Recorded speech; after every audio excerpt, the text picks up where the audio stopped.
Welcome back to the Bucher Batch Boys Baseball Podcast. I'm your host, Nick Bucher, and I'm joined, as always, by the lovely Kyle. How you doing, Kyle? What's up, guys? Good to see you. I'm very excited. It's been a long time since our last pod. I think we have 3 fun surprises. We have 2 special guests and the return of a really good friend. So there's 3 surprises today. Yeah, Kyle's right. Welcome back to the pod, Sparky Marky Missigman. It's good to be on here. I can't wait to see the surprises. All right, so that's surprise 1. Mark Missigman has joined the show. Surprise 2, I have another special guest with me right now. I'll just have to take off my headphones for 1 second so I can introduce you. Hell yeah.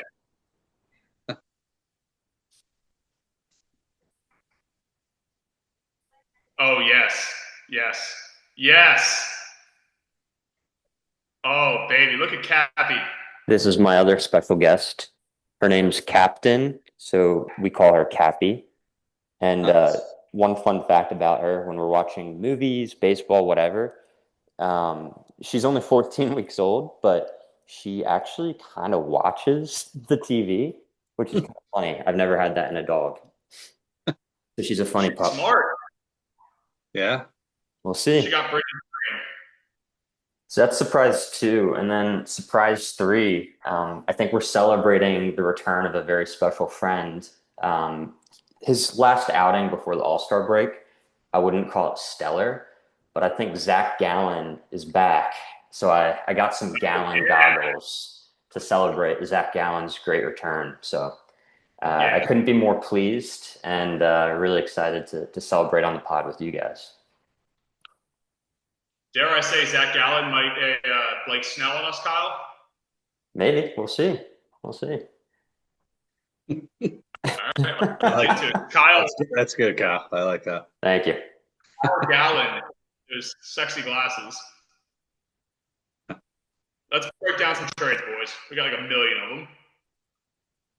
I thought maybe you guys were bringing Dom back for a pod. I wish. Just Zach Dom Gallen. back? Yeah. Well, Kyle, I should have been just me and Dom. Like randomly just had Dom on. He has no idea what's going on. I don't know if you can see in this video, but like these are the weirdest looking glasses ever because the inner ring of the, I guess, glasses, it's prescription. So it almost looks like they're like cut out. Like they look really ugly. So, Oh yeah. yeah. That's why I thought they were cooler. very Zach Gallen-esque. Dude, they look cooler actually. Right. Yeah. You look like the new AI avatar for Grok. I feel like I might need some more spirited regalia to look like Grok. No. Well, we'll get there. Yeah. If you catch my drift, And maybe somewhere in Europe that all right. I can share my screen. Now, before we're being rude to our guest, Mark, it's your first time on this season. How's the season going? How you feel? Are you happy with what you've been through? Are you pleased with your trades? Do you like where your roster is? I'm pleased with some of my trades. Well, actually a little bit more than some. There's a reason behind why you do every trade. But season's going okay. I think I was telling you, Nick, a month ago, maybe Griff too, but there was one thing I did wrong in the draft. I didn't go after like a real power hitter. And so that's what I'll change for next year because when I did the trade with Eric though for Marte's helped. And Bregman coming back is going to help, but still I needed that one more big like power bat, to go along with Riley Green and Carpenter. So, yeah. So other than that, no, I'm having fun. So Good. Yeah. That's a takeaway. I feel like every year I feel kind of the same way the last 3 or 4 where no matter how well I do, I mean, I don't care as much this year because my team is just disgustingly bad, but whenever you're trying to go for it, I feel like you can never have enough power guys. That OPS help, that home run. Usually they give you RBIs. Well, because I look at Ramirez, Gotta wait towards- he's on Kyle's team, but look at the home runs he hit. It's not only that, but look at the steals he has. Holy smokes! Oh, and you have a guy who does both. Yeah. Imagine having that guy to pair with Aaron Judge, Mark. That'd be pretty fun, right? That'd probably have you as a contender for the title. That Judge is a game changer. I mean, it's just nuts. Yeah. If anyone wants Judge, I'm happy to sell Judge. I mean, I'd imagine the price tag might be a little higher before the trade deadline, so hit me up. You heard it here first, guys. Judge is available.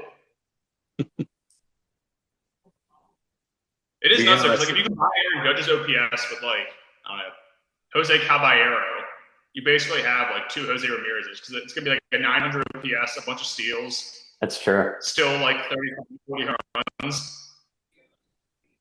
It's crazy. It's stupid. He's nuts. But all right, I think the last pod was the 6th, which means did we do the Ketel Marte one? We did, correct or no?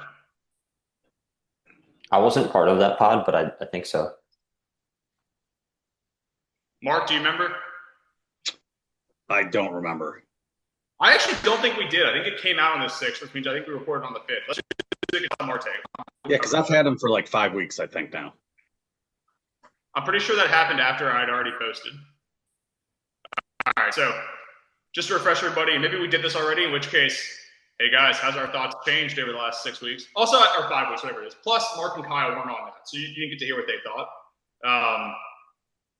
This is pretty significant, though. Do you scroll down just a bit there, Kyle? It was Justin Steele and Ketel Marte for Dylan Cease, Goldschmidt, and Hader, correct?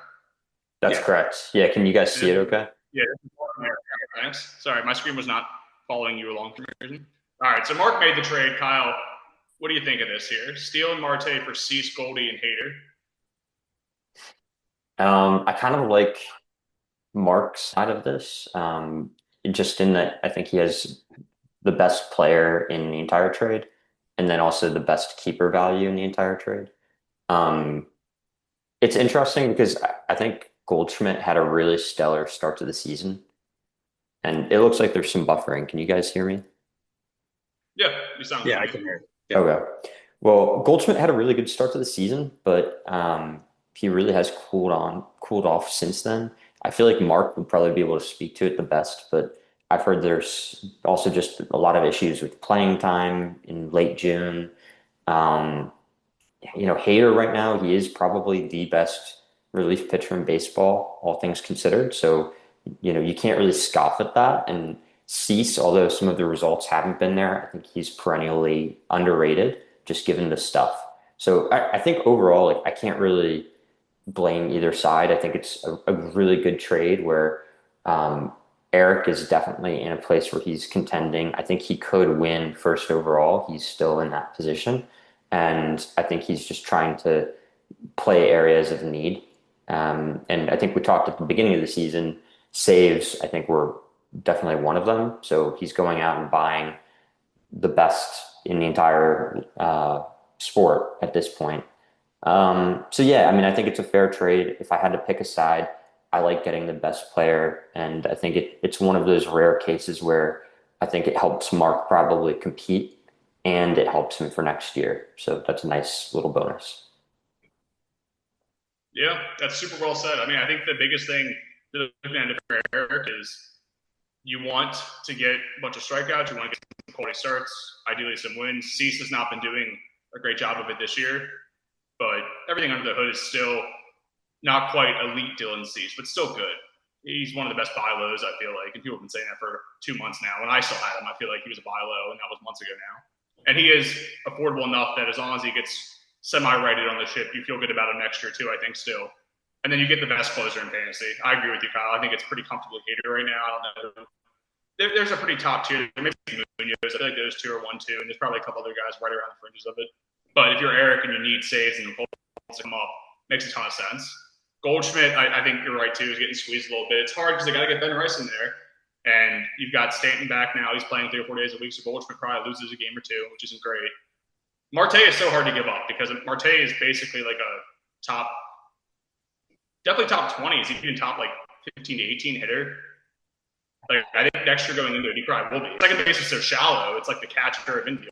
You must bump him up more for that, if not. And in any event, he's the best player in the trade. He's affordable for another year or two at least. I think Steele doesn't move the needle much for me. I think not probably do much there. I think Eric got a great haul for Marte, but I also think it's pretty much down the middle, and I think I get it for both of you. What happened, Mark? What happened here? Yeah, so kind of both of you have said some things how I was thinking, but I mean, we both did this trade. He has a legitimate shot. I didn't, right? So I was looking at getting the best player, keepable, making my offense better, and so that's why I did it on my side. I'm sure he did it because again, he's got a shot. Because I think at one point I got all the way up to second, but then my team just started fading quick, and I dropped quite a bit of points just because there was no home runs, for a stretch there, and so yeah, I think we both did it for reasons. Me for next year, him for this year. So yep. So I think it's good on both sides. Actually, Kyle hit on Eric has a chance to win it. I think that's very true. Yeah. I had Eric as my favorite team coming in. He was off to a slower start, but a lot of his categories, the save holds, he's in a better spot to start climbing out, I think. But Mark, let's put you in the hot seat since you're here guesting too. Who do you think right now, gun to your head, has a better chance of winning? Kyle, your friend who is here with you, or Eric?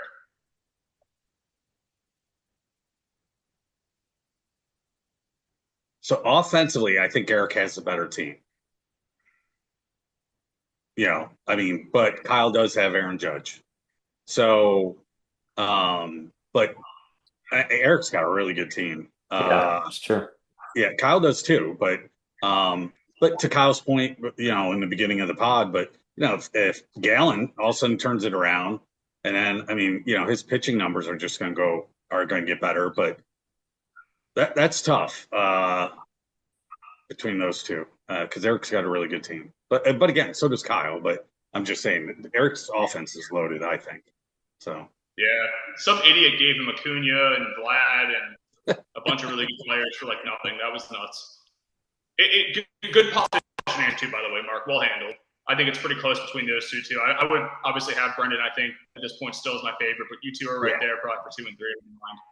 Yep. I think also you're talking about like Eric has an amazing offense, but Kyle has Judge. It's like that meme where it's we have an army, and it's like, well, we have the Hulk or whatever the fuck the thing is, Marvel. Eric has a military of amazing hitters, and Kyle has Aaron Judge in his pocket. I got to tell you, I think the Acuna trade is pretty big for him. Like Acuna is now, I think, a top 3 player. I think he's a lock for top 4 or 5, and if he starts running right now he's like if he played the whole year at this pace, like 18 steals. If he became 25 or 30, I think you're right that he's pressing Ohtani for 2 and a lock to be top 3.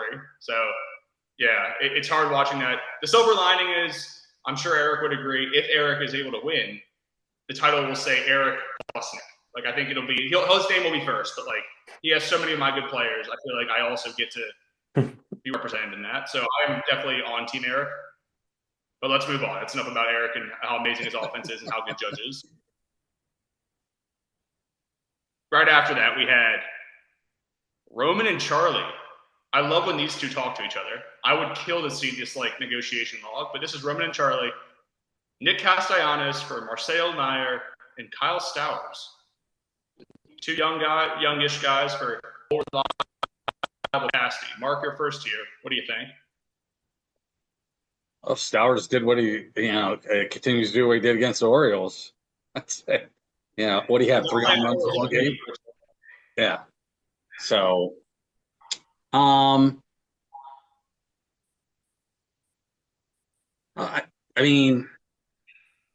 like this. I like Stowers side. I like that side of it. Okay. You think it's like a 60-40, a 55-45? I think it's even more than that. You feel pretty comfortable in that? Probably 55-45. I like it a little bit. Okay. But a little bit more. What about you, Kyle? I'm fine with that line, but I think in Charlie's defense, those are the types of trades I want to make. In that, I think it's a really, really great buy now versus, play for later move, where Stowers and Meyer are both really exciting stars. Stowers has turned on heat, especially lately, and I think probably when this trade was made, he was doing really well, but not quite as scorching hot as he left off the end of June. Castellanos, sneakily, I think is off to a really good start this season. Um, I think his OPS is like mid 700s, and I think he's on pace for, 24 home runs, maybe something like that.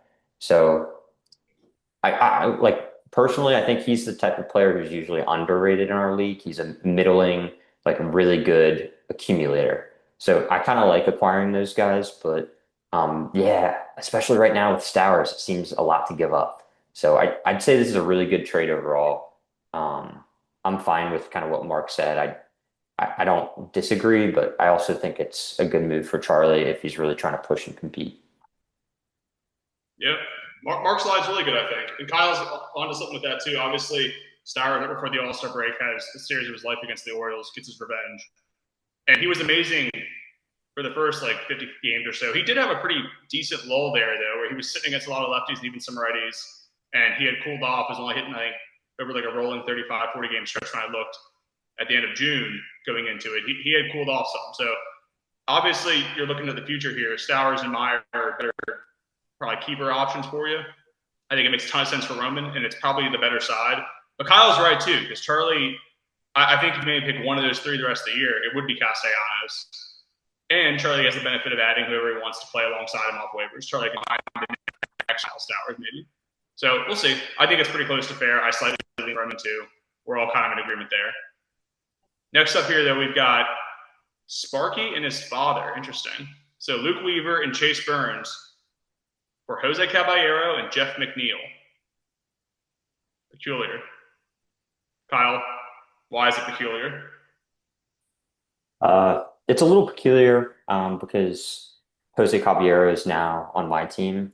No, but I think Mark wins this trade. I think despite the really terrible start Burns had, where he gave up like 8 runs in just I don't know. Did he get any outs? I don't think he got a single out. I think he had like one.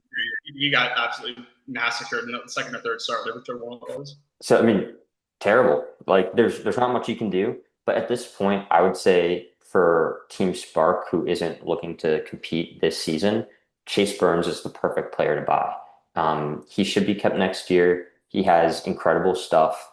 I think he is like obviously much more of a prospect than Jared Jones was, but he has, I think, that type of talent where he can become a top 20, maybe top 15 starting pitcher, and no one will blink an eye, and it kind of comes out of nowhere, right? So I think Burns is just that elite talent. So I'm not really concerned about that bad start he had. And I think it's really nice to be able to buy him for such kind of middling talent. Now, I think last time I saw Jeff McNeil, I think he was putting together a pretty solid season. So I would put him like a little bit lower than Castellanos, but I think similar in many aspects. But then Caballero is kind of a weird one where he does have some value just because he was stealing so many bases. I think at one point the most in the majors. But I mean, it's finicky. Like that doesn't mean that he's valuable to hold the whole season necessarily. He's like a swing player that you throw on and try to get some steals when you need them. And then Luke Weaver, like I just think that kind of puts the cherry on top. I would definitely lean Team Spark here. What about you guys?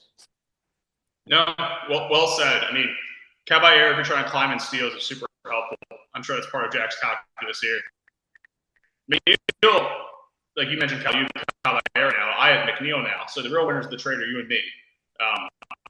And McNeil has been doing for the last most of the calendar year or so, pulling some more fly balls, hitting the ball hard. He's intriguing to me. So I think Yes. they're both useful players. Jack does not have either one anymore, but it's been a month, so it's fine to cut guys too. Weaver has been pretty abysmal for the most part since he came back from being hurt, but he comes back. He's sharing / was the closer. It was a super smart move to try to get him, I think. And Kyle's right about Burns. I mean, I think he was even has said he was tipping pitches he thinks in the start where he gave up all those runs. And he's looked really solid besides that. And I think he's probably the top pitching prospect. I mean, I don't know if you can comfortably say anybody's better, and I think he's definitely who I would pick at least.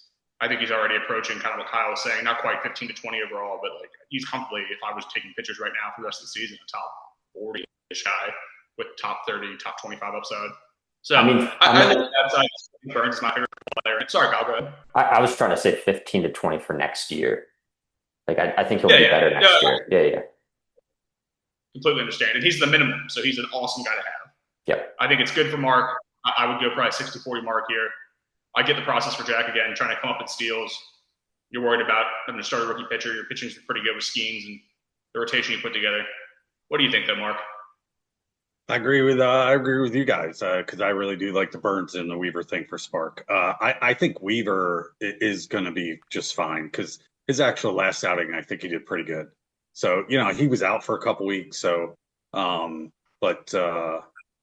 yeah, I mean, and especially if he's a closer. Well, he's a great setup man, but it looks like Williams got the job back as closer. So if Williams continues that. And I think the Yankees are only renting him, but if they signed him for next year, let's say, if Weaver's still a setup guy, I mean, I don't know what you guys think, but do you guys think $11 is too high for a setup guy? I kind of do. Probably. Yeah, I think in this saves he's too high. Yeah. So, but I mean, still, I'm with you, like 60-40 with Spark because of Weaver and Burns is going to be really good, I think. Yeah. His first game. You're right. It's important to break this down from the June 11th perspective too, not so much the July mid perspective, which is that at the time Weaver had been getting saves and doing great. Then he got hurt. When he came back, I thought it was truly 50-50 who'd be the closer. And if it's Weaver, you have another top. I mean, he'd been performing for like a month as like a top 8-ish closer, right? He was doing a great job. So that's a whole reason that it made a ton of sense. Yeah. We're also agreeing way too much. Whatever you guys say on the very next one, I'm just going to take the other side. I'm going to steel man it. So let's get into that one here. It's Luis Robert, Joe Musgrove, for Chandler Simpson, Manny Machado, and George Springer. So this is a big one. This is Kyle and Mark. Mark was in a trading mood these last couple of days here. Actually, same day. Mark was in a trading mood that day. But Mark, you're not Kyle, so you go first. What do you think of Robert and Musgrove for Simpson, Machado, and Springer? Kyle. So, I mean, Kyle got Machado and Springer. Kyle. Those are two great players. But I mean, obviously Spark had a reason for it, right? And he got a couple of good ones, but I think the two that sell it for me are Machado and Springer. But are they keepable for next year? So that's the other question. So probably borderline with Manny, right? So and Price. So yeah, but yeah, I like Kyle's side. What does Springer cost, Kyle? $6. I mean, Springer's like what, like the 20th outfielder or higher probably right now. He's been incredible this year. This is his best season since 2018. Yeah. He's been awesome. Yeah. And Machado's expensive, but Machado also, like, I think if we were redrafting the rest of the season, Machado's he's not quite what Patel Marte is, but Machado's been really good. He's also stolen 9 bases, even though he's slow. Like, he's picking his moments. Machado's probably like a fringe second, third round pick too. Yeah. So you take Kyle's side. I'm going to tell you why that's wrong, though. Chandler Simpson is the new Caballero. You have the lead leader in stolen bases there. You have Musgrove, who is basically a Cy Young contender every time he pitches. He's getting healthy. And Robert, as soon as he leaves Chicago, which is going to be imminently, we're days away from that probably. So it's a lot to give up. It's a lot you gave up there, I think. Kyle, why'd you do it, though? I think, like, also in Mark's credit, I think there's a good chance Luis Robert is the best keeper in the whole trade. And I mean, Chandler Simpson could have a lot of value too if he keeps his average up. Because the big issue there is that, like, a lot of these players are either Luis Arias or they're like John Birdie, But Simpson could present both. Like, there's, I think, a really solid chance he bats over 290 and steals maybe more bases than anyone else. Like, I think he has that type of talent. It's just understanding if the Rays are going to play him. Um, and then, yeah, Robert, he's been absolutely wacky. I haven't been able to really understand him. His expected stats are so much better. He had the terrible season last year. He's put up incredible seasons in the past. I think you said it, Nick. He just needs a change of scenery. And he's one of those players where once he goes to a new team, everyone's going to be so confused why they didn't like him. He's just going to be amazing, I think. So I think there is something there for Mark. I also have to like say Mark was just such a great trading partner because I was just trying to be honest with him in this trade. I think this was like a little bit more of a mutual one where he came to me and there was some back and forth. I really was happy to do this whole trade without Springer. I was just going to do it straight up for Manny, but I basically told him, hey, like, I think that's actually fair, the 3-for-1, and I would do that. But the only reason why I don't really want to is because stolen bases at the time, I just didn't.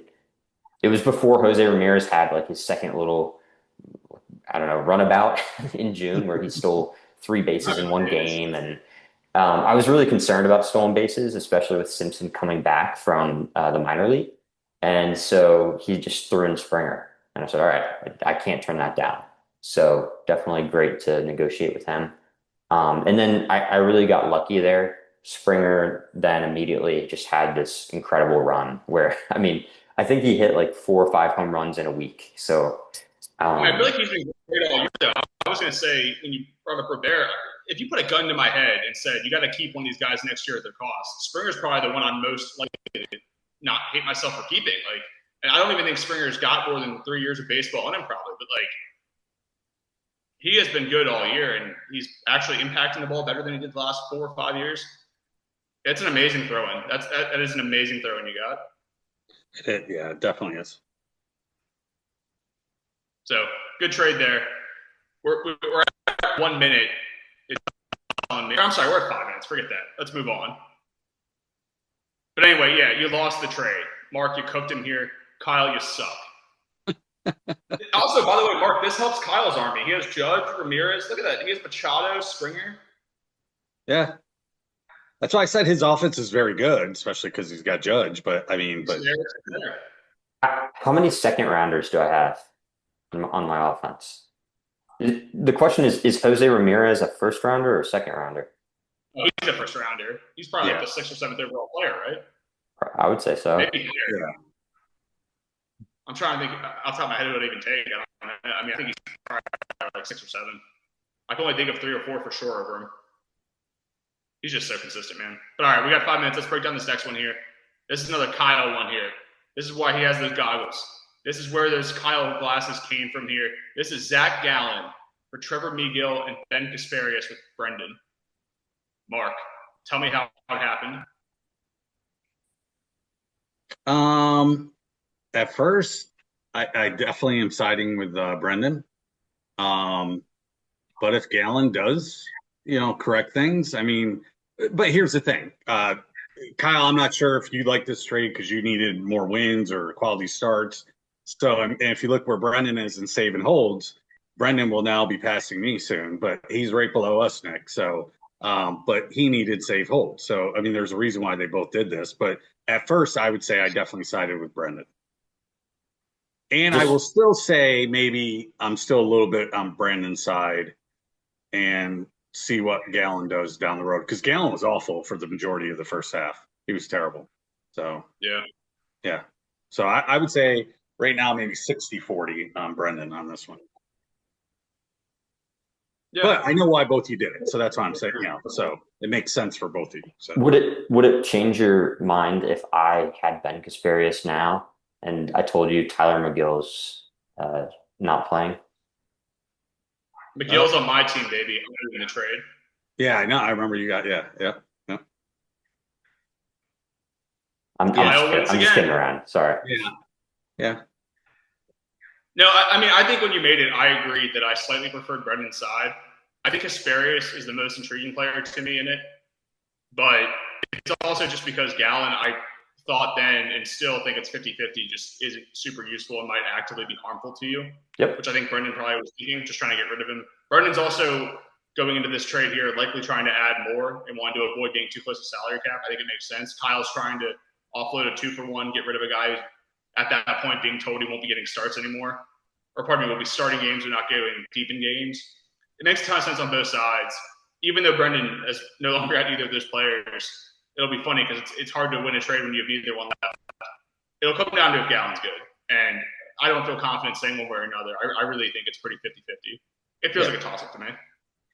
Yeah, I mean, I was hoping that the goggles would increase your confidence just a little bit, but the jury's still out. So I hear you. I mean, yeah, we'll see. It's bizarre how up and down he has been, though, because Mark's right. I think he had those 2 amazing starts against the Yankees and Mets in end of April. Everybody's like, oh, he's bad. Gallen figured it out. And then he was proceeded to be ass for like 4 straight starts. Then he had a couple okay ones. But these last couple before the break, he really looks like he might have figured something out. And he's had, I don't think the last couple of years, but like early in Gallen's career, he had some peaks and valleys. So maybe he has figured something out and can just kind of maintain decent value, be kind of like a less strikeouts version of a guy who just goes 6.5, 7 innings to start when he's on, get you accumulation strikeouts. And the Diamondbacks have a really good offense, so get you some wins maybe. Yeah. On July 1st, he gave up 1 earned run, had 10 strikeouts across 7. That's good. And then the next game, 9 strikeouts, 0 earned runs across 6. But then that's pretty good. Classic Gallen, the next game, right before the All-Star break. I was also just like, all right, we got him, Gallen's back. But then on July 12th, 2 years ago. July 12th, 5 innings, 6 earned runs, only 3 strikeouts. So like, but you average those 3 together, you're still super happy. Overall, yeah. Yeah. So we'll see. All right, boys, we're inside of a minute left. Why don't we cut to an ad and come back and finish these up? Perfect. We'll be right Mark, back. any final words? No, sounds good, man. We'll be back. You heard it here first. We'll be back. Shohei Ohtani couldn't make it tonight. Man, I hope his interpreter didn't bet that he was going to be here. Shohei is a once-in-a-generation talent.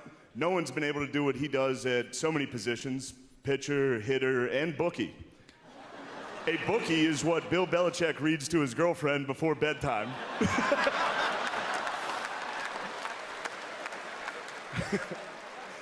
They do. They read The Very Horny Caterpillar, The Little Engine That Could But Needed a Pill First, and of course, the classic Goodnight Boobs.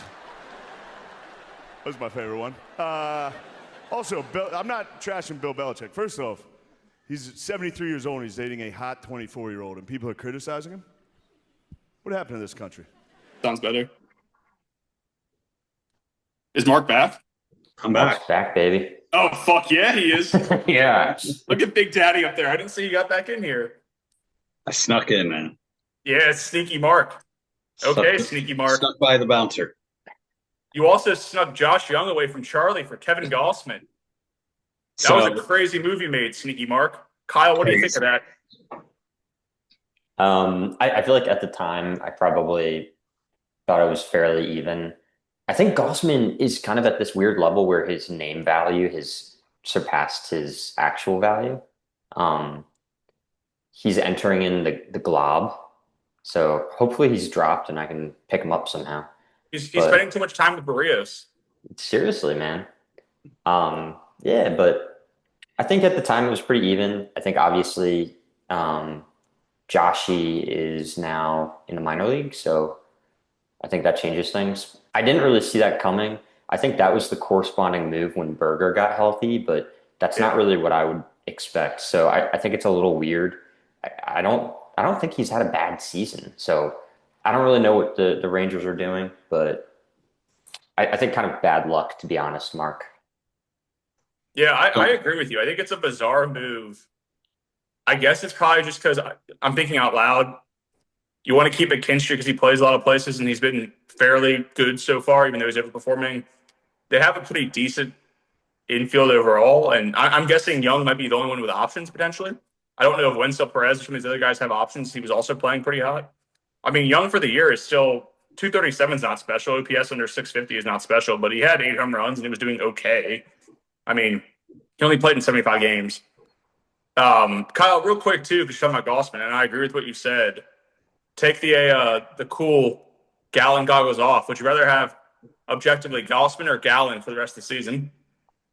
Objectively, I think like the actual answer has to be based on the most likely outcome, and so I would choose Gaussman. However, I think the upside is so much better for Gallon, and so I think in my context, where really what I'm looking for is better starting pitchers. I had a little bit of bad luck with Chris Sale, although I can't bitch and whine about it because he's Chris Sale and he gave me a really good first half. Yeah, he was top 5 till he got hurt. He was incredible.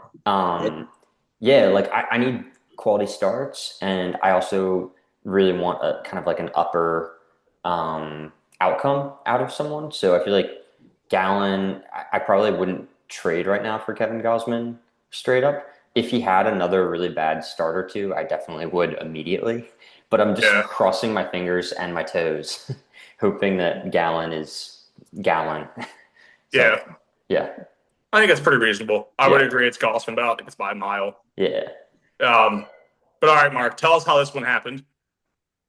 So Gosman will be, I think, $33 next year, and he's had some good games and some bad.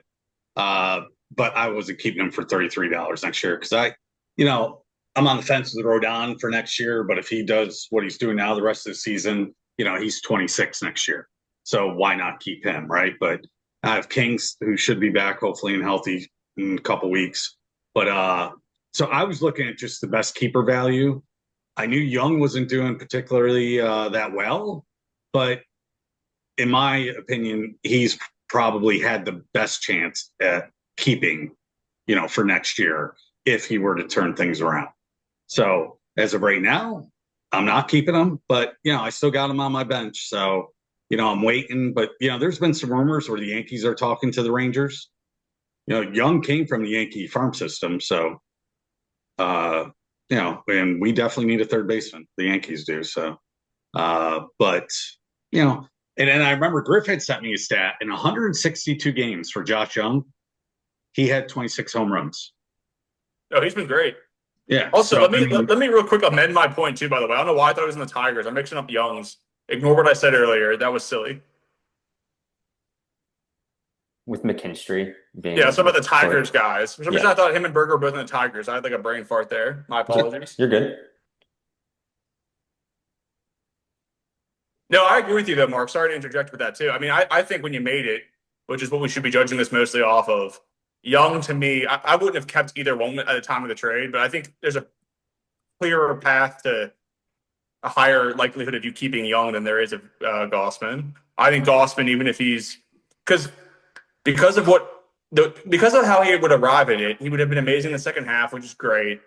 But for the last 2 years, he's been better than the Glob, but not so much better that you're excited about him at 33 in a way that where it would be like some of those Aaron Nola years a couple years back where he's good and you'll say the draft, oh, that's a good deal getting him in the low 30s, but you're not especially excited about it, the high 20s, whatever he goes for. Whereas Young, I think, has so many outcomes where like he had a good second half. The Rangers put it together and get better on offense because they were so bad up and through like the early part of June when Nefer Semien started hitting again and Adelise got hot again. Like they were having such a bad offensive season. His counting stats were suppressed. He wasn't playing great. I think it's more likely he would have wanted to keep him. I don't think either one's likely a keeper, but I understand why you did it. Yeah. And I agree with you. And Charlie won this trade, and I'm okay with that because again, I wasn't going to keep Gosman. So, and I had him for almost the whole first half. So, Which means I think if we're ranking the Yankees fans in this league, it's Charlie up top right now. Good job, Charlie. New Nick, and then you, Mark. And you can get above them, but you need to make another good trade. Hey, I thought that well, hang on. I guess we'll talk about that. We'll get there, baby. We'll get there, sneaky Mark. Don't sneak up there too fast. I won't. Okay. Next up here, we got Zach and Raymond, Michael Kopech, and Giancarlo Stanton for Max Clark and Cedric Mullins. That's intriguing. So what do you think there, Mark? Would you rather have Kopech and Stanton or Clark and Mullins? Is right. You know how I feel about Stanton. Your favorite Yankee. Yeah. And actually, he's doing okay right now. So, I mean. The playoff stats won't count, though, unfortunately. I don't know. I'm torn on this one just because, there's a Yankee in it. So, but no, I guess Max Clark, right? He's, Pretty big prospect. yeah, exactly. So, um, yeah, I don't know. Cause, Stanton, you love him or hate him, I guess, as a Yankee fan. But I tell you, if he doesn't hit a home run, he's like almost worthless because all the three of us can outrun him to first base and first base to home. I mean, he'd probably just be rounding second. And that's the three of us. So it's just, it's painful watching a Yankee game with him on the bases. So, but he is their best hitter in the playoffs. So I don't know. I'm going to lean. Who got Stanton? That was going to Zink. So Zink got Stanton and Kopech. I like the Stanton just because he is doing pretty good right now, but I like the Max Clark too. So side of it. Reasonable. That's And me. to be fair to the sprint speed thing, though, I mean, you, me, and Kyle are top 70th percentile in sprint speed. So no slight to Stanton there. I mean, yeah, I'll let you go too, Kyle. I think it's pretty mid, though. I think they're all close to waiver level. When they're playing well, you're excited about them. Mullins gives you some speed, too, which is helpful. I imagine that's probably Yeah. the thought process there. Stanton, if he's in a hot streak, probably plays 5 or 6 games a week. And we've seen even in like 110 games, he can give you 30 home runs. So there's power there. Kopech, maybe he had gotten healthy faster or gets healthy at the end of the year here and gets some saves. Clark will be an interesting guy if you want to keep him for $6 next year, just because he's in Double A. He just got promoted, and he's one of baseball's top 15 or so prospects. Some people have him higher, some people have him lower, but I think he's pretty excellent. We'll see. It's one of those guys where I imagine he won't break camp, but if he has an amazing second half, is he someone where you're like, oh, he could be up in like April or May, and you'll probably go for more than 6 in the auction? I could do it. We'll see. I think it's pretty even, though, just because I'm not impressed by anybody. What did you think, Kyle? I think that our league, we don't value the prospects very highly. We only have 2 minor league spots, and we have a pretty fast acting inflation. So just it kind of makes them valuable right when they come up, and if they're good, like we put crazy value on them. But guys like Max Clark, they seem to be bought pretty easily. So with all of that said, I think this is kind of between Stanton and Mullins. Yeah. So looking at that, I think it's definitely Zach by a huge margin. I can definitely see if you are trying to buy home runs. I get that. And I get that there's a tough aspect given that you have to play Stanton in the utility spot. But let's make a charitable point for a second. So let's just assume that Stanton and Mullins are both going into the utility spot, meaning you remove any positional premium that you would put on a player for, going into your catcher spot or going into your MI spot, right? So let's remove that, plug that into the Fangraphs auction calculator, BATX. I think Mullins would be somewhere around your number 112 overall batter rest of season, and Stanton would be around 311 rest of season. So I think there's a pretty significant gap there on expected value out of the two. Now Stanton, if he goes out and hits 25 home runs in the second half, I'll be completely wrong. But I think a lot of the projections don't really see that. And I think Clark also has greater value than Kopech. I think he has the potential if he plays really well here in Double A, maybe you keep him. And I think, Zach is kind of in a weird spot where he has some really elite talent, but he's also doing kind of a quick rebuild. So that could be an easy thing. Keep a couple big prospects you like. And I think the trade could turn out a little bit better for him than maybe you think. Mullins maybe goes to a new team. He might get traded. You never know. Yeah, that's interesting the way you feel, Kyle. I almost want to do like a little fun, like friendly. We don't have to even do money like bet, because I actually think Stanton and Mullins is pretty close to us the way. I like this. We're finally having dialogue. I mean, Stanton's going to beat him in OPS. Stanton's going to probably be at him or better in average. He'll win home runs. He's in the better lineup. And I think it's likely Mullins gets traded and probably is playing only against righties / hitting low in a good lineup, which may make it closer. But like to me, Stanton probably wins at least 3 and probably 4 of the 6 offensive categories. And on the off chance, even though they're not young guy. Like I think Mullins is $7 or $8. Stanton's a buck. There's a better chance you could find a way. Like if he Springer's out for 2 months here and hits fifth in the Yankees lineup, that you could find a way to keep him in like a Rowdy Tellez or a young, not even Rowdy Tellez, like a Max Muncy or a Brent Rooker kind of way. Not that he's either of those guys. I'm not projecting that remotely. I just don't think Mullins is super special. I don't think Stanton is either, but I think they're pretty close. It's interesting to hear how different you feel. I would do a fun little water bet. I would take Mullins rest of season. I wouldn't score it in a way where it's a 1 or 0 for each category. I would score it. No, I wouldn't either. I would just go off the player rater. Yeah. And to be fair, too, it's way more likely, even though he's had some injuries, that Stanton is hurt than Mullins. So you have an injury risk there. I just think when you factor in the fact that I think he's probably, like, besides steals, where Mullins probably steals 10 to 15 the rest of the way and Stanton steals none, I'm not sure Mullins is better anywhere else, is all. What do you think, Mark? That's a fun one. Break our tie here, Mark. What do you think?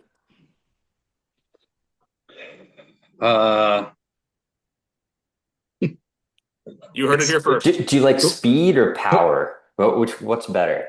Are you a Superman guy or a Flash? I'm a batting average guy, so this is tough. So, but I would say because I agree with the Mullins thing, but I do like the Max Clark thing, the Max Clark side. So, I'm going to go on because I don't know if Stan will stay healthy the rest of the year. Honestly, he probably won't. Yeah, so I like the Max Clark side, and I'll take that side because of Max Clark. Okay. I think I'll be the lone dissenter then, and I'm not doing it just for fun. I will slightly take the Stanton and Kopech side because I think to be fair too, as likely as it is that Clark is super valuable, that's probably like a 10 to 20% chance at most that he is doing so well in Double-A. You think he's coming up early next year and he's a value at $6. I think there's a looking ahead too, because I imagine both Raymond and Zach don't imagine they're going to win this year. Raymond probably is still competing for the money fringely, but Stanton's, I think, got better keeper chances than anybody else in it besides maybe Clark. And Kopech at the time of the trade was closer to coming back. And I thought, I come back. I mean, maybe Blake Trinan's or Tanner Scott's been okay, not great. I mean, maybe he gets some saves, the best team in baseball. I don't think he's nothing. I think he's become kind of closer to nothing, unfortunately. But I will slightly lean to Stanton and Kopech. I can't wait for them all to be terrible.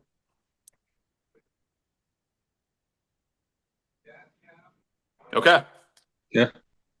Let's see what happens next. We had a mid one there. Let's do a big blockbuster here. We've been telling Roman, Kyle, for months, Roman, you got to make some sales. You got to sell these big boys and get a bigger boy. And he did just that with Brendan. He went to the big train and said, I want Corbin Carroll, Bubba Chandler, and Bryce Miller for Bryce Harper, Shota Imanaga, Emmanuel Clase, and Rafael Devers. That is a mouthful. That is an absolutely huge move. Mark, what were your thoughts? I mean, Corbin Carroll and Bubba Chandler. So, I mean, for Roman, great keepers, right? For next year and year after and all that. So I get it. And but Brendan got a lot of talent there. I will say for what Brendan's doing and what he's trying to do and win the league, he did the right thing. So letting Carroll go, in my opinion, and Bubba Chandler. But kudos to Roman for getting those players. So, I'm kind of torn with this one too, only because it does what Brendan wants to win the league. If that's indeed what does happen, which, he's the favorite right now. And then, but Roman gets a lot of good talent. So, and it's looking pretty good for next year. Yeah, Corbin Carroll I was shocked to see him in the trade. It's wild how Brendan and Corbin Carroll here. I mean, last year, Corbin Carroll basically decides that Kyle will win the league, giving him Judge and Soto. And now maybe he's deciding Brendan wins the league. I mean, Corbin Carroll going around in trades when he's probably like at worst the 10th best keeper and probably more like 5th in our entire league. Yeah. And when this happened too, Carroll just gotten hurt. I immediately I'd already sold all my guys. Was like, Brendan, let me know how I can try to get Carroll off you, basically. I couldn't compete remotely with what Roman has here. So good trade here, Brendan, getting a lot more. Carroll also came back a lot faster than I think people realized. That's huge. I think I thought when it happened, because this is right after the injury, he was going to miss probably well into the second half. He was back before the All-Star break. Yeah, he was. Yep. But all of that said, I mean, he's far and away the best player in the trade. And Kyle, I don't know why I'm talking about it. You should go because I keep talking next for some reason. What do you think, No, Kyle? dude, you're good. I feel like what you just said is the most important part of the trade because at the time, I think it's what Carroll's wrist, I think. Yeah. Well, I So think it was the forearm or something like that. Yeah. yeah, so I just remember it thinking, oh, this is going to zap his power. It's going to impact the entire season. And hey, it still may. I mean, he came back really quick. There was some funny business about his MRIs and the timing of it. And he got hurt, played a couple more games. Then they took him out. So there were, I think, a lot of moving pieces. I remember at the time, I was like, wow, okay, probably smart for Brendan just to get out from under Carroll. This may kind of lock in Brendan's, championship here. And he may have well just done that. I think Harper and Devers have struggled just a little bit in June and July. I think Harper's OPS is still pretty good, but I think just like maybe not making as good of contact and underperforming a bit. But I think Carroll has kind of had similar issues since returning from the injury. He hasn't been quite himself.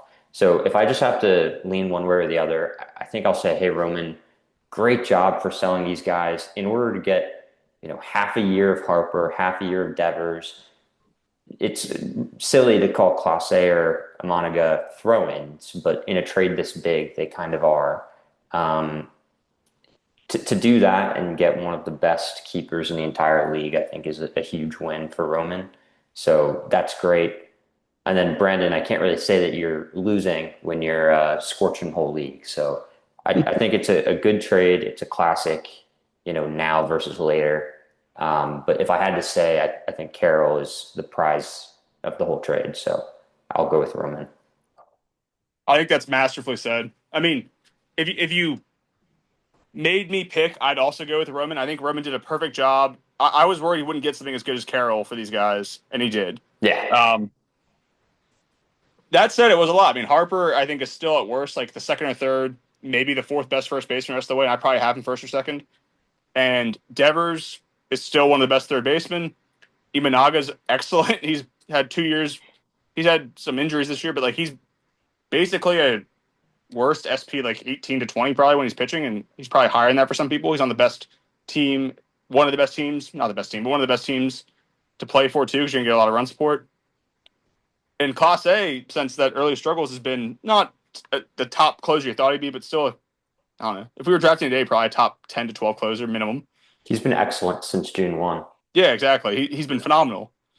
So I think I completely get it. My only question, I think we're all going to agree on that part. Do you think if Brendan knew Carroll would come back, and even he might be a little bit worse, do you think Brendan would have made the trade?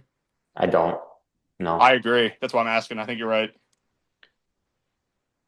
Yeah, and it still might have been the right move for Brendan because even though Corby's back and he looks like himself, I don't think it's necessarily a lock that the playing, that the level will be what we're used to seeing out of him. So it's hard. Yeah. I think you're right. Yeah.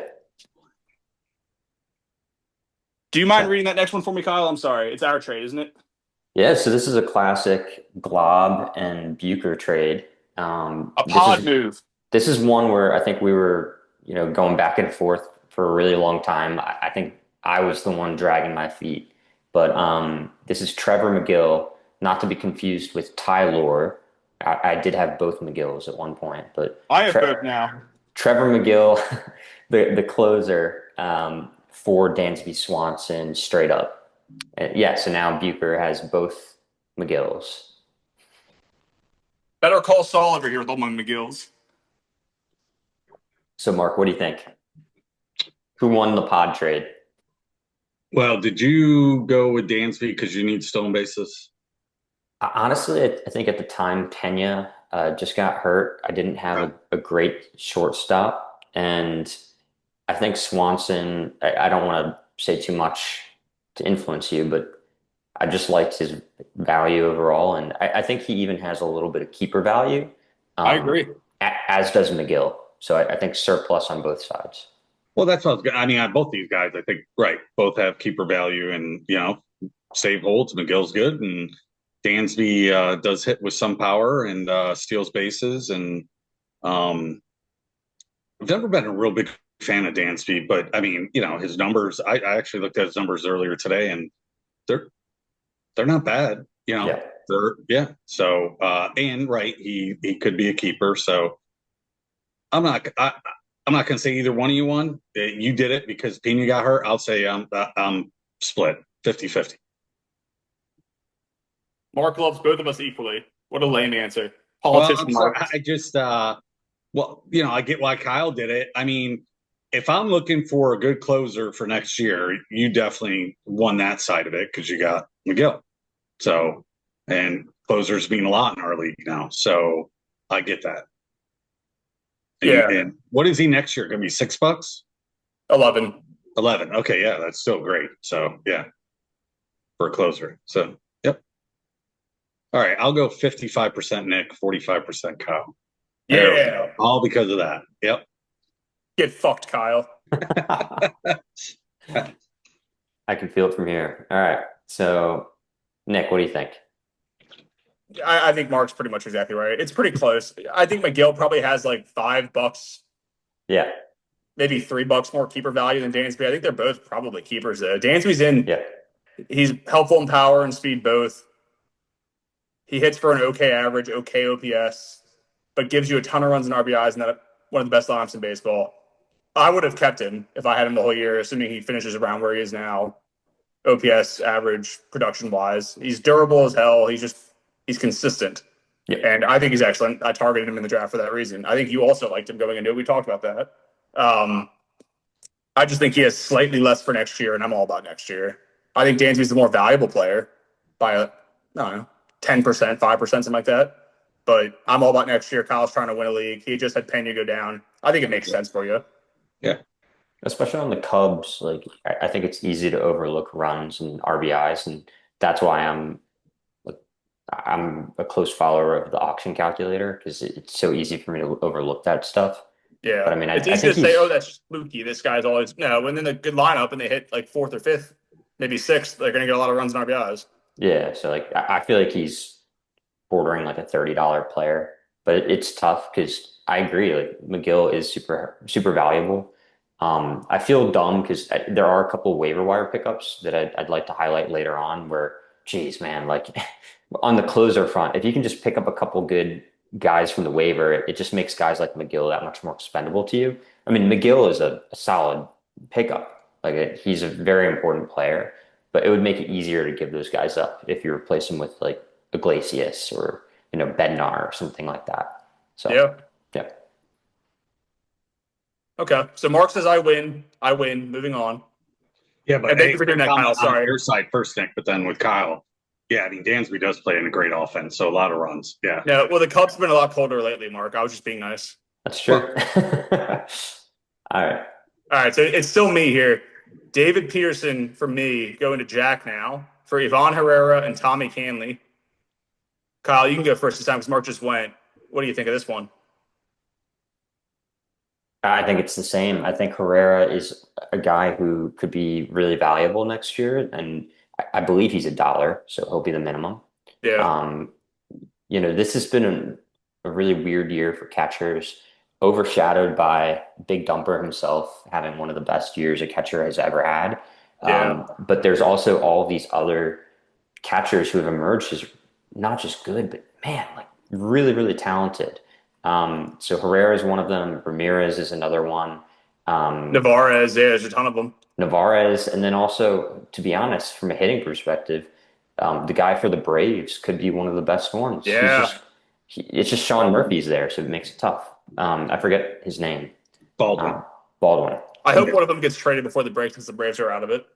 Yeah, me too, man. Like Baldwin, I don't know how good he is on defense, but as a hitter, like he could be a top 5 catcher, I think. Yeah. But anyways, I'll just make this one quick. I'll go to I guess if I have to say, I'll go to Nick just for Herrera. I think he is pretty valuable. But this is 100% a trade I would do on the other side. I would love to pick up a player like Herrera and then burn and turn him to get a solid player like Peterson.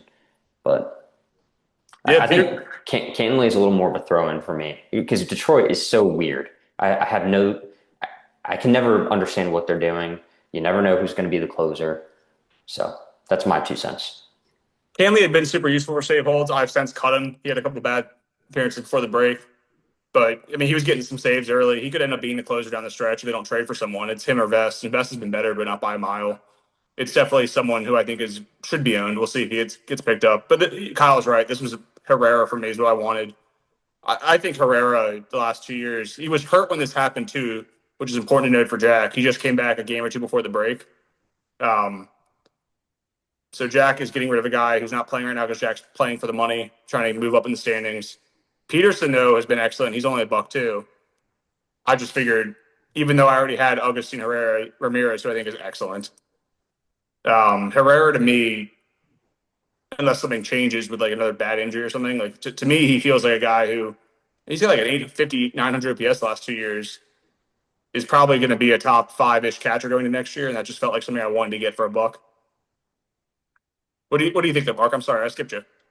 Oh, that's okay. Yeah, I thought it was funny you dropped Canley. But I do like Herrera a lot too. So I will lean slightly your way. But I will, but Peterson's really good. He is. Yeah, he's had a good year. So yeah, he pitches deep into games. Yeah, he does. His whip's a little bit better than was last year. That was his only downfall last year. He had a high whip. He actually had a pretty decent ERA, I think, even last year, won some games. But yeah, I like Herrera. So yeah, yep. He's not a special strikeouts guy, but he's a good strikeouts guy. He's an okay one at least. I mean, because he goes so deep in games, he gets you accumulated strikeouts. He'll probably still finish with 160, 170, which is super useful. He just doesn't get more than one inning, and the whip has been a problem before, but it's been better this year.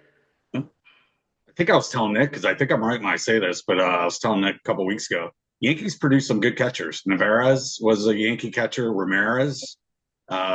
So, yeah, I mean, Austin Wells is pretty good. And Rice. Yep. So, yeah, we'll see. Alex Jackson, what's he doing with the Orioles? Is he doing okay? I mean, I don't know. Who? That catcher you guys traded us. Alex I mean, he's abysmal, but he had a couple hits in one of the games he played before the break, so I like him now. But hey, I mean, that's one thing the Orioles really need, more catchers. I mean, anything to avoid calling up Messiah, right? Let's draft, I don't know, 5 of them. Anything to avoid playing Messiah. But all right, let's move on here. A third straight Bucher trade. I saw this trade you guys made earlier on. I want to get mine in. So then I also traded. Now I have 2 catchers with Herrera and Ramirez. I traded Augustin Ramirez for Aroldis Chapman with Roman. So 2 teams not in it making a trade. Interesting. What do you think of here, Mark? Another tough one, because I mean Chapman's only what, $1? He is 3. 3. Okay, so if he maintains a closer role next year, I mean he still looks pretty good. He's doing pretty decent for the Red Sox. But again, I like Ramirez, so again, I guess because of the save holds thing in our league, I guess I'll give you a slight edge there, getting Chapman, but which I hate to say that for a Red Sox player, but I can see why you both, why you did the trade, why he did the trade. So all good. Do you know I was getting ready to send him a message and ask him, and he's more money, but going into this season, he was a top 3 catcher in baseball. I was going to offer him Yanni or Diaz. Yep. Before he got a hat trick, I see. Yeah. He's going to be quicker, bud. Right before you guys did the try, I mean, that morning, I was like, and I don't know, I got busy doing something, but I was going to offer him Yanier. Yeah. You were getting busy. Yeah, but Yanier has been just mid this year, so. Yeah. If there's one thing we're building teams like, they like $20 catchers. Well, he's 11, so he'd be 16 next year, but we'll see what kind of he's been hitting more home runs lately. So I'm being a little bit unfair. He's been better. It's just hard to keep him for 16. I imagine Roman wants the keeper. I like the Bears a lot. Yeah, I get it. Yep. You go ahead, Kyle. I mean, the most exciting part of this for me is twofold. First off, Monday, June 30th, I saw these 3 trades go in, and I was like, man, like I can see the gears turning. Nick's putting together his thesis for next year, and it's closers, like just collecting closers. So I thought that was pretty sick because I don't know. That means that you might be interested in a little bit of a glob, if I had to guess. And then the second part that's most exciting to me is that this really pulls together your picture in our league. Yeah. For anyone who's not aware, Aroldis Chapman has some really raunchy pictures with his grandmother. His grandma's got a rack. Funny enough, I feel like the last time we talked about this on the pod, it was also with Mark. Yeah, the pictures you and Mark as the boobs, I think. I'll have to find that. So yeah, I feel like this is a good trade. I mean, it's like two completely different things, but I think Ramirez is keepable. I think he's just a really phenomenal talent. The one thing that surprised me about Ramirez when he first came up, he's not that fast, but he was He runs a little attempting, bit. yeah, he was attempting a lot of steals. So I think that's the one detail I'll throw in here on a serious note where if Ramirez somehow starts really stealing bases and gets, 15, 20 a year, this is Roman, like I think by a lot. But I think Yeah. we've seen enough in the majors that he's not doing that anymore. So I think this is pretty damn even. And Chapman being so low, he is keepable next year for sure. So I think Nick has cornered a little bit of a market here. So fun trade. Yeah. Would you guys have traded Augustin Ramirez or Ivan Herrera? I've already spoiled. I like Herrera better, obviously, but It's for me, it's kind of the steals that I mentioned. I haven't looked at like all the stats recently, but it seems like Herrera might have some more serious power, and so I would give that a little bit of a premium. yeah. Yep. When I traded with you, Kyle, to get Ramirez, I was hoping he would do some stealing. I'm worried because I think he's attempted three. He's been caught twice, and they were all in the first like 2 weeks or so. Yeah, So I do worry what Kyle's saying is right, where the Marlins might be, at least for the short term, giving him the stop sign. We'll see if maybe in the offseason he comes back. Because if he does steal even just 10 to 12 or 15, maybe, suddenly he's like, because I think next year, assuming he plays from day one, he'll probably be a 30 home run bat or at least like a 25 home run bat. yep. He just becomes Cal Raleigh Jr., basically. But Herrera, also, to be fair to Herrera, I believe he's never been caught in a stolen base, and I think he had 5 last year in like half the season. He's got 3 this year. And he's only played like 45 games. He's going to give me like, I'm hoping close to 10, 8 to 10 maybe. I didn't realize that he was stealing that much. Well, he also, I think, stole 2 of them the first game back after the IL. He had 1 going into it. So it's not like he's a regular speed threat either. It's just, I think they're both along the like William Contreras type, like throw in, or Cal Raleigh this year doing it ×2, or it's like, oh, somehow that catcher ends up with 9 steals. You're like, where do you get those? How did that happen? But I agree with you guys too, by the way. Like I think and Kyle's right about my thesis here. It's just, well, it's not really about closers in general. It's mostly just trying to get the most value possible going into the auction next year, because I do plan to try to go for it again.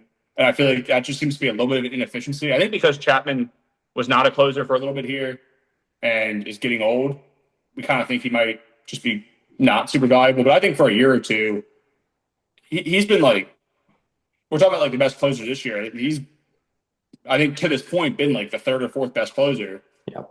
And my guess is because of that, unless he just completely collapses, he'll get a closer job next year, probably for at least halfway decent team. He's always been able to get a ton of strikeouts and mostly been consistently a good player. I think he's a freak because for as hard as he throws the ball, I know he's a reliever, not a starter. He's never had a real arm injury, which is ridiculous. And I think right now that guys like McGill and Chapman are a little bit of an inefficiency, basically, as far as trying to add value. And again, I'd already made a trade for a second catcher who I liked slightly more, so it made sense to do it. We're good to move on, boys? Let's do it. All right. And the first one for a while without me in it. I made all my trades in one day, and then I was done. So now you got Brendan and Zach. Schwellenbach, right after the injury, for Ryan Pepio. 1 for 1. Kyle, you love these guys. Which one do you love more? Yeah, I mean, for next year, I think there's some value with Schwelly, but I feel like he is getting TJ, right? I think he's avoiding it as of now. Okay. He's trying to, at least. Yes, I mean, I think you have to go Pepio. I think this is what makes pitchers like such a sad asset to like go after, because they just get hurt so much. So I think this is Pepio. Even considering the keeper value, I like Pepio more. Okay. What about you, Mark? Do you agree? Yeah, I'm with Kyle. I like Pepio more. Yep.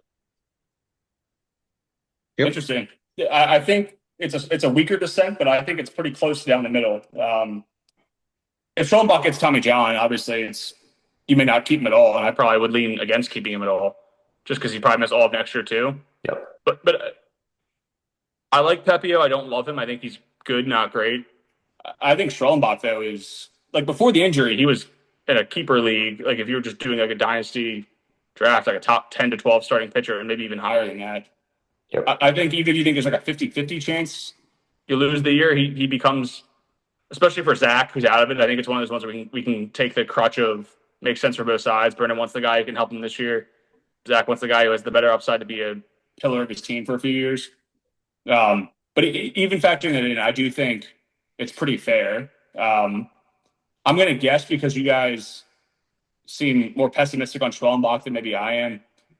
Would you have done theoretically before this Schwellenbach for Strider?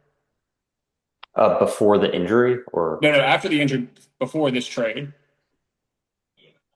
would I give up Schwellenbach for Strider? Would you give up, if you're me, Strider for Schwellenbach? No, not at all. Yeah, no. Never. Yeah, I didn't, but I thought it was closer than I guess maybe you guys do. No, So I'm glad I love didn't. Strider. And Strider's not even that expensive for you to keep. Yeah, no, he's still pretty affordable. Schwellenbach's cheaper, but yeah, it's not by a mile or anything. I would much prefer.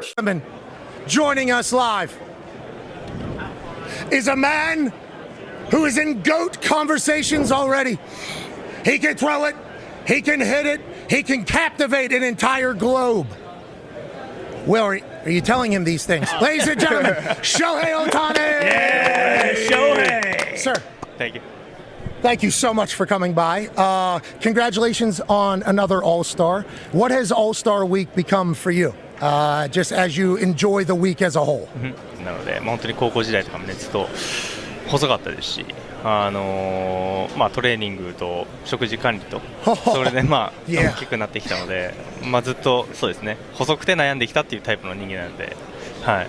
I actually grew up pretty thin, and it was not the way I look right now. So I worked out a lot and I ate a lot, and this is how I became. What are you eating? What is meal of choice? なんですかね、お肉ですかね、やっぱお肉は大好きなので、はい。I love meat. Hell yeah. A lot of Hell meat. Yeah.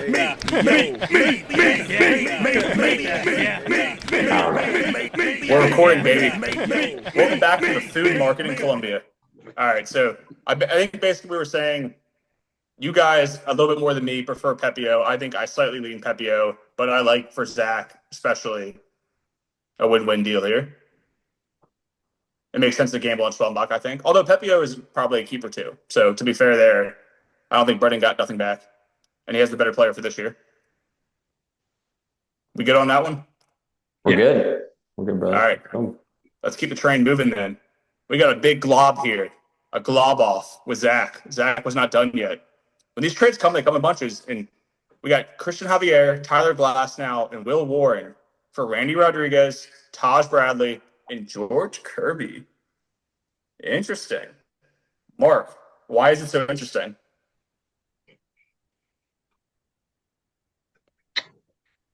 So, I'm having a little hard time seeing this for some reason. You're fine. It's Kirby, Taj Bradley, and Randy Rodriguez go to Kyle, and he gave up Will Warren, Glasnow, and Christian Javier. Who's hurt? Who's hurt, right? But he should come back. So I'm guessing because I know Will Warren and Gladstone's real cheap too, right? Like $7 or something right now. I think he's like maybe $16. Oh, okay. But I do like the pictures you got too. Did Griff had Kirby at one time? Yeah. He's been on Zach since day one, I think. Oh, really? Was he? Did he start on Griffith's team? I could be wrong about that. I'm looking I'm right not sure, but I mean, yeah, No, he was a Brendan guy who was traded to Zach in 2022. Okay. Let's grade that trade in 2020. Oh my God, it was 6 guys. We're not doing that. It was 6 guys on each side. We're not going to bother with it. Actually, yes, we will. We only have a short amount of time. Let's do it. In 2022, in July, 3 years earlier, Zach and Brendan traded. Zach gave up Jordan Romano, Xander Bogaerts, Jose Abreu, Kelbert Ruiz, Julio Urias, and Mike Trout. And Brendan gave up Alec Thomas, Will Smith, Trey Mancini, Jared Kelenic, Bo Bichette, and George Kirby. Brennan gave up to George Kirby. Yeah. So Brennan 100% won the trade, even though George Kirby is awesome. It sounds like everyone Brennan gave up kind of stinks right now. Yeah. But like, I mean, even though like Urias is out of it, Abreu is out of it now, they were really good at the time. Will Smith, actually. I can't tell which Will Smith it is. If it was Giants or if it was Dodgers Will Smith, that makes it better. Yeah. But I mean, and actually, it was Bo Bichette the year before Mark had him, so Bo Bichette would have been like $11 off of a pretty good season. Probably whatever. That was the old trade. We don't have to break that down. There's nobody even know. This one though, Kirby and Taj are good. Will Warren, man, if that kid could get out of the first inning, holy cow, how good would he be? His biggest issue is the first inning of every game, but he strikes out a ton of people. You love Will Warren. I can't believe you traded him. Yeah. I do love him. I still love him. I think he's going to be really good. Yeah. So, yeah. And he's what, $1 right now? So, I mean, he's got a tremendous upside, I think. And again, strikes out. I think they were saying he has a high strikeout rate. If you look at his innings in that. I think it was like a week and a half, 2 weeks ago when I was watching one of the Yankee games, but that's what, David Cohn, who's a big nerd stat guy, was talking about it. So, I don't know. But I think I'm leaning a little bit more towards Kyle just because of Kirby and Taj on this one.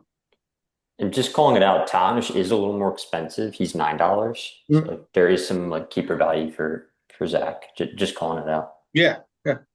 Yeah. I think before Kyle goes, I will agree that I slightly lean to Kyle's side. I think, to me, it's pretty close. I could see any of the other guys being involved having potential value beyond this season. I mean, but to me, I think Kirby over Glass now is sort of the way I feel, and they're the same price. So I would just want to go with that as my header of it. So I think I will lean 55-45 in your direction, Kyle. It's close. It is. Again, Will Warren could be really good. I mean, could get out of that first inning. Yeah. I mean, Kyle said it earlier. We'll see if he unseats Duvall, but I think Rodriguez too. Not a great All-Star game, but he's been fire this year. He has been incredible. I mean, if he somehow got a closer's job, that's suddenly it's basically Ryan Walker. It's what you thought Ryan Walker would be, a top 10-ish, top 12-ish closer going into the year on a team that you think is pretty solid, not special, but good. So there's a chance that ends up being a pretty helpful piece of it too. But with all the factored in again, I think 55-45. How did it happen, Kyle? Did you start this? Did Zach start this? I don't really remember. I think I kind of did start it asking for Kirby. It was all around Kirby. And then my hope was to do 2 quick trades around Chris Sale and Glasnow at once. The Chris Sale interest wasn't quite as hot as I was hoping for, which totally fair. He is expensive. Sale, I think, is $30, but he was having a hell of a season. And I just can't sit on the injury. It's just too much value for me. So I wanted to spin it into something that I could, play with now. Glasnow, you know what? He's been a core of my team for a while. He helped me big time last year, but his stuff has degraded a little bit. And coming back from the injury, I was just concerned that the velocity wouldn't quite be there. So that was the impetus behind the trade. Kirby's a weird one because I'm usually like very stuff heavy. Kirby's a little bit more location. So I thought it was maybe a smart move to try to diversify, bump up the whip a little bit, which I'm usually weak in. And then, like how it happened is I think originally it was like Javier Glasnow, maybe someone else for Kirby straight up. And the trade, like Zach really wanted Will Warren, which was tough because I know we're kind of joking about it, but I actually really like Will Warren as a keeper. I think he's going to have a really incredible second half. I think the projection systems also like him a lot more than his performance so far.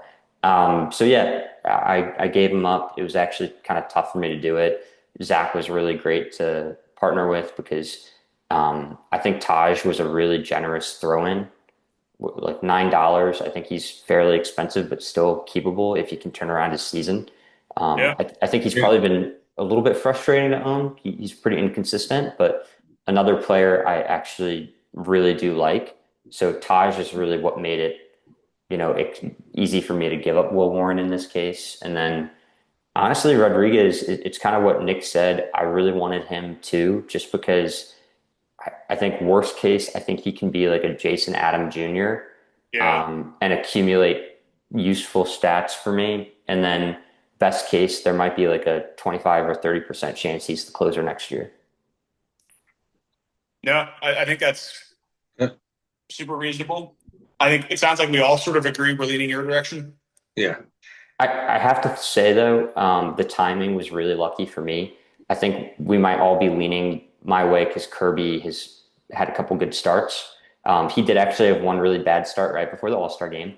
But right when I traded for him, he turned around some really good starts. So just calling it out, it's like Kirby was a little bit of a mess. So I can definitely see why it would be frustrating.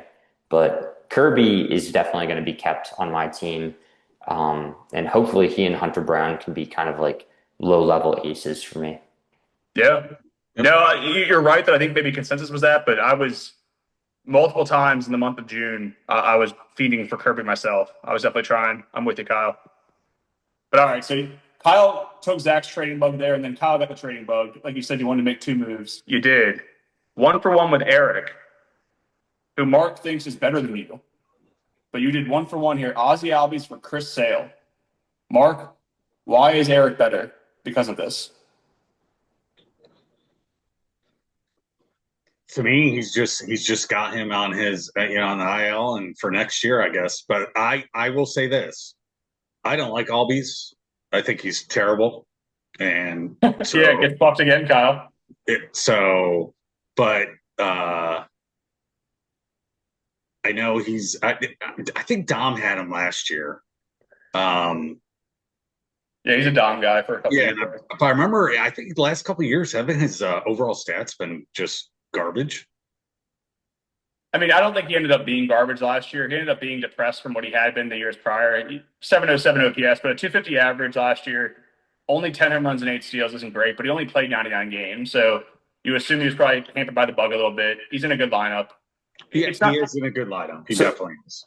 So, I mean, last year, I would say he was not great. But 2023, he had 33 home runs. That's what I was going to say. His best year, basically. 33 home runs and 13 steals, which I would say is pretty. Yeah, those are great numbers. Yeah, you're right. But yeah, and then he was hurt the year before that. The year before that, he was great too. Yeah. But yeah, I mean, he has been inconsistent for 2 years now. It's not hard to see why he's an asset Eric's willing to sell.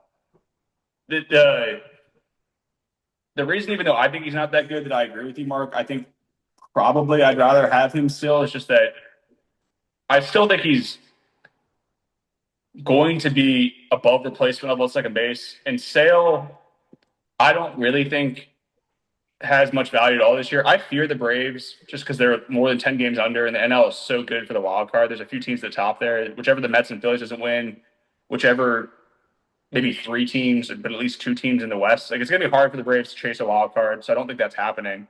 And I fear since Sale can't come back, I think because of the 60-day IL, can't come back until like August 25th or something anyway.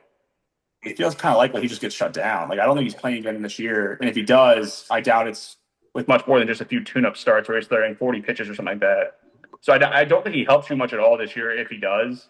And I feel like because of that, he'll be a guy where he's probably ranked around SP 12 next year, and he's probably someone you are 50-50 keeping. Maybe you want to keep. You weren't keeping Alvin, so I don't think like you give any keeper value here, obviously. I just think since you're both going for it, I would lean slightly in the Albies direction. Yeah, I can't be, I guess. This trade isn't good for me just because I really don't like Albies. So, yeah, I apologize. There's certain players I don't like, and he's one of them. So, If Understood. Alves was cut, Mark, would you pick him up? No. Oh, well then, okay, yeah, that's. I disagree, but it's reasonable, I guess, based on the last 2 years.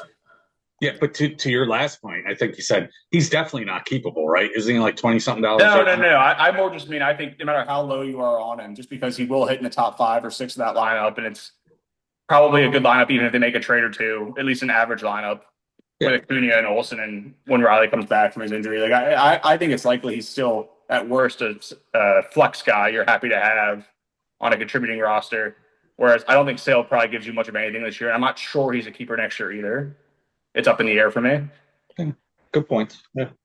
So what do you think, Kyle? Break our tie. Did you win or did Eric win? So, I mean, I did the trade, so I have an opinion on it, but I would say that I don't think Sale will play again this year, which is really like I would have sold him for anything basically. Yeah. That I thought was above replacement to Nick's point. I think Ozzy is he's like a super out of the money options contract in that I actually think he could be keepable. He's $29. If he turns around and has 15 home runs in the second half of the season, I'll probably keep him. And so is that likely to happen? Probably not. But I feel like my style of play is like so dictated by all of the expected stats, looking at Savant, looking at stuff on the pitching side. I feel like I kind of miss out on guys like Ozzy, guys like Mookie. I don't think when there are guys who are, because Ozzy, he doesn't have a lot of like raw power, in my opinion. He just has had really good seasons. So yeah, he's been really bad this year. But my hope is that he can turn it around. And to be completely honest, if he doesn't, I might just drop him. I view him as kind of just like this free, open upside. So that's why I did the trade. Yeah. The last thing we'll say on it too, if you with what you know right now, I'm making you lock it in on July 16th, whatever today is. Had it made the trade, would you keep Chris Sale next year if you still had him? And you don't know if he comes back. You don't know if he pitches at all. That's a great question. So I'll turn the question even like upside down. Let's say I get him at the end of the season and there's no clause like our weird rule where you have to keep players. But yeah, I would keep him. Yeah. Keep him. I think it's definitely up in the air, but it sounds like you're leaning that way. So yeah, we're torn here. Another good one where we're torn. I would keep him. So that's where like there's not a lot of surplus value there, Nick, but I think he's keepable, which gives him value. So he was like the 4th or 5th best pitcher until the injury. Like I think that he's definitely Again, I think I'm a little bit lower than you and Mark both are on him, not in a huge way. But I think he'll probably, to your point earlier about the auction calculator, even if he doesn't pitch again this year, it's probably in some ways almost better from a keeper's perspective if he just doesn't, because I fear he'll probably come back from a rehab assignment quickly or something to try to make an impact. He'll probably have limited starts where he doesn't have quality starts or wins coming from it. It could potentially suppress his numbers because he probably won't be 100% right out of the break either. But to the auction calculator thing, I think he'll probably project as a guy who is a surplus with the inflation accounted for. But I mean, the context of what I'm doing for next offseason, I'm completely rebuilding. So I might keep a couple really expensive players out of the money, like Judge. I might keep him for more than he's worth intentionally. And then my goal would be to have lots of other players who are underweight, like keep players under their value for surplus in order to rebuild in a way that is most efficient. And so you bet that trade trip if you do. Yeah. So like, or I'll trade Judge too. Like it doesn't matter. And so Sale, I probably in every scenario where I am right now, I wouldn't keep him. And that's the reason I did the trade. If I were in another situation, I would want to get him in order to keep him. Yeah. All right. Good conversation there. Let's finish up here. Last one. This is a Mark special. Sneaky Mark over here. Right after your trade, same day. 1-for-1 with Eric. These trades do come in bunches. It was Kyle for 2, now Eric for 2. Shane Bieber for Luis Garcia, 1-for-1. Kyle, what do you think? It's the same thing. It's now versus later. I have to admit, like Garcia's been way better than I expected. Mark, you've shopped him a couple of times, and in some ways, I kind of regret not jumping on the Garcia bandwagon. Even the projection systems have caught on a little bit more. So yeah, I mean, Bieber was totally my guy last year. I think Bieber, before the injury, the velos were up. He was looking good. I really hope he can continue that trend. It's, I know, tough coming back from an injury like this, but I think there's still a lot of value there. So this is a pretty close toss-up. It's clear now versus later. So I won't really take a side here. But yeah, Garcia is just one of those guys. He's actually a little bit better than I thought. I'll definitely say that. Yeah. I think I ever so slightly lean Garcia just because I think Kyle's right where it's pretty close to even. I think they're the same price. Both are probably keepers next year. I'm just going to be hesitant until I see Bieber come back and beat Bieber again because, pitcher hurt. I think it's super close, though. I think it's razor close. How did it happen, Mark? As soon as I saw Eric's message about Albies, I sent him a message. And I was late, though, because Kyle already did the trade with him. But I said, I have too many second basemen. So, and I think Garcia Jr., I like him a lot, too. But out of the second basemen I have, I think he was at the bottom of all of them. So, and I am taking a shot with Bieber. And there's a huge range of outcomes there. There's a lot of upside.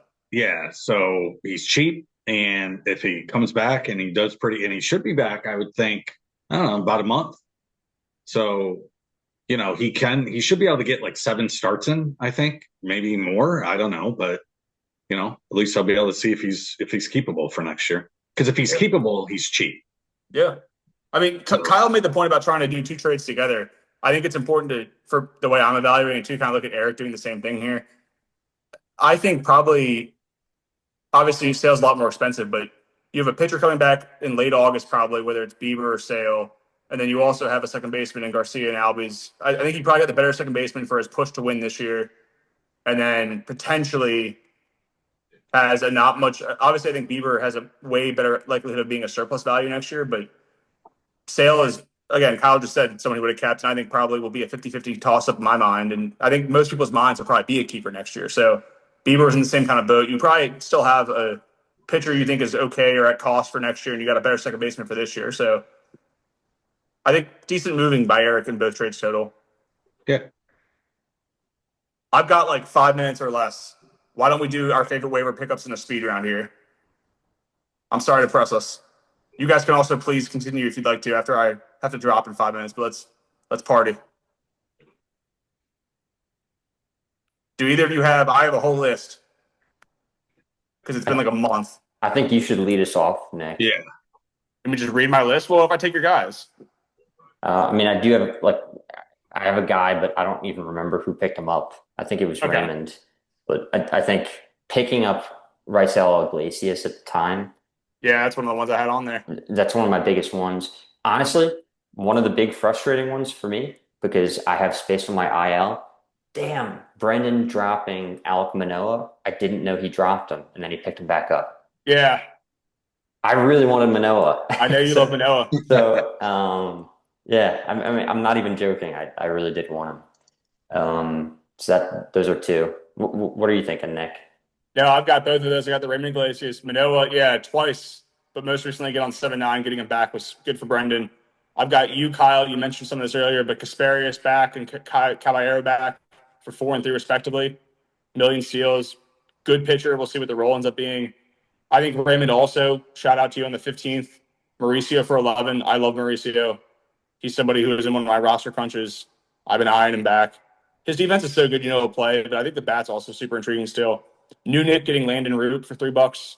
I think that's solid. The last 2 times out, he's pitched over 100 pitches total, so he's stretched out, and they were both pretty good performances. I think he's a good flyer. Brendan and Manoah, I already said that one. Kyle, I think even though you paid 43, Tovar will be back soon, and I like Tovar. Dude, he's got like $23 or $24 worth of value on the option calculator. Yeah, that's what I'm saying. Even if you don't like Tovar, he's definitely kind of like Albies, where you're going to want to play him down the stretch here. I think. That's what I was. Course thinking. Is warm now. Course feels got heated up. I think Stan getting Mickey Moniak for $6 on July 4th was sick. Moniak's been one of those underwhelming number 1 picks in his career, but he's put together a little bit this year in kind of the Jordan Beck kind of way, where he's got some power. He's played okay. It's a great flyer for less than 1% of your budget. Roman getting Bryce Matthews week before he came up. Great job there, Roman. Only $11 you paid. We'll see if he's any good at all, but you got him shortly before the call. Got a little bit of pedigree. Eric getting JP Crawford for $9 was excellent at the end of June. He's been on my roster a handful of times the last couple of years. He's leading off for the Mariners. He just doesn't really hurt you anywhere. I like him a lot. I think Miz cutting Geloff is important to look at because Geloff is ass, and I've been saying that forever. So you got no one in that move. You just cut him. Good job. Your roster's better for it, Mark. Yeah. I think Griff getting a Sikora for $1. How do we pronounce that guy's name? I think right now, once the Chase Burns and maybe Bubba Chandler leave, Painter, I think we'll be up soon too. But even with those guys, I think Sikora after Burns is my favorite pitcher in the minors. So we'll see how quickly he moves, but I think that's a good guy just to have because if he is moving again in the second half of this year, he might be a guy you even want next year. So good for Griff there. Stan getting Sheehan back at the end of June on 627 for $3. That was really good. I love Sheehan. That's a really good one. And then going all the way back to 619, I know it's been a month, but Griffin again. Great job, Griff. Here, take some flowers. Colt Keith for $3. Oof. Yeah. 880 OPS in June. In July total, and I think just on Griffin's roster, when I looked earlier today, like a 900 OPS just on Griffin's roster. He's been playing great. He has plenty of pedigree himself. One of the better lineups. I love the Colt Keith one there. Yeah, Mark? I agree with all that. No, I agree with everything. Everyone just went over the Colt Keith one, though. Yeah, I was. He's been impressive as of late. Yeah. So, yep. And but I do like the Mauricio one too. And who was it that got Moniak? Was it Jack? That's Jack, yeah. Yeah, I like that one too. Yeah. Yep. So Hot Force Field, it's the same deal. Him and Tobar are going to be hitting home run after home run together. yeah. But hopefully Doyle and Beck do that too, please. Yeah, speaking of Colorado, what about this guy? What guy? You're sharing. Sorry. I'm on my phone. Sorry. I don't know what just happened. It moved, but I was talking about Ethan Holiday, first round pick. That's the most Jack thing ever to have him already. So, I mean, he is 18, but I would say if I'm rebuilding, I do want to get a player like that. That would require like a full rebuild, in my opinion, to keep him. But we got to get Jack on the pod to talk about it. Yeah. I think Jack is just chasing the high of Paul Skeens. A little bit. And kind of Chase Burns, though. I mean, he didn't do the same thing with Chase Burns. He didn't have him before the draft, but he probably just thinks he can make magic.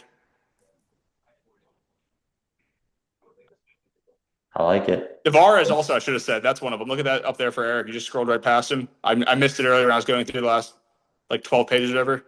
Navarez has been so good. Yeah, 8 home runs in 73 games. I think since it's either June 10th or June 15th, something like that, close to a month now or about a month, the Red Sox have been a top 3 offense in baseball too. Navarez has been definitely part of that. Yeah. But yeah, that's all mine. You guys got anything else? I'm sorry to rush us. I love you guys. Well, appreciate being on the pod, man. Thank you, guys. No It's problem. awesome. Got to hit Union Jack again soon. Yeah. Yeah. Do I'm maybe Kyle. like a Marcus Team Eric. Oh, What's yeah. that? Just who you like better as friends. When football season starts, we'll be able to do the beer pong. So Yeah, you guys are going to rob a 7-Eleven together. that's right. All right, well, I love you guys. Marathon one here. We won't wait a month for the next one, especially with all these trades. Thanks for listening. All right. See you I guys. guess, yeah. See you, boys. Bye.